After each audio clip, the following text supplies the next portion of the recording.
Welcome to this, the fourth Anna Politkovskaya Award ceremony.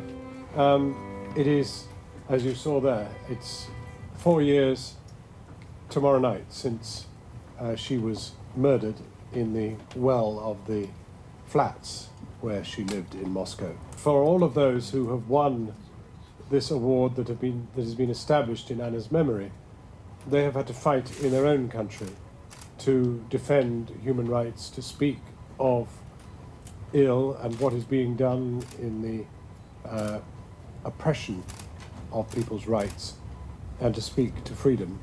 They've done it in their own country, and some have fled, and some have died. We must not let this cause be buried. We must not sentimentalize about Anna and Natalia. We must stand up behind them and determine that we are going to keep attention focused on what is wrong, what is absolutely unacceptable. I'm so glad that we're continuing this celebration and that we're recognizing yet another woman following in the same tradition, in this time in Sudan. A flashing blade as one tries to cut my trousers off me. I kick out fiercely, aiming for his groin. He cries out in pain, recovers himself, and stabs the knife into my thigh. The agony of that knife thrust and a dead weight bearing down on my bound hands. Come here, my love, I have a life for you. I hug my little boy close to my pounding, fearful heart. You it is who gave me life, the will to live, the spirit to go on, and because of you and the countless other women and children who never made it through the horror alive, I am going to sit at this desk in our tiny bedsit while you peacefully sleep, and I am going to start to write my story. Come here, my love, I have a story for you. My name is Halima. This afternoon, Halima came to Channel 4 News to do an interview, and on the journey there she received word of several specific threats, and we felt and she felt that it wasn't in the end intelligent to be in a public place well known to those who would like to harm her.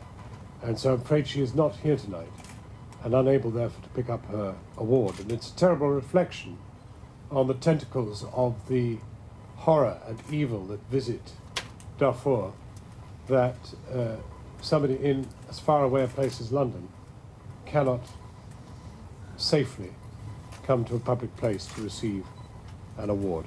We celebrate the work that she continues to do and will continue to do. So let us all put our hands together in respect for Halima Bashir.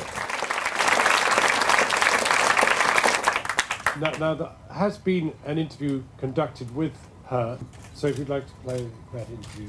I decided to speak out because I couldn't make the other choice, because I can't keep silent of many whom have been killed. I'm honoured to accept this year's Anna Politkovskaya Award on behalf of hundreds of thousands of women and children who have suffered and continue to suffer in my homeland, Darfur. No one knows how many have been killed, but the numbers run into the hundreds of thousands. Men, women, and children, unarmed, innocent, defenseless. For the millions of refugees, the prospect of going home, because remember, for all of us, Darfur is our home, is a distant memory. As a trained doctor, I treated the victims of child rapes, imagining it. Imagine a country where grown men draw a policy of rape as a weapon of waging war. This is what happened in my country. I'm just a voice for the millions of others.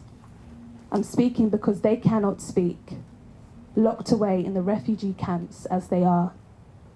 This award will support their fight for freedom and justice and their struggle to be allowed to go home. Thank you.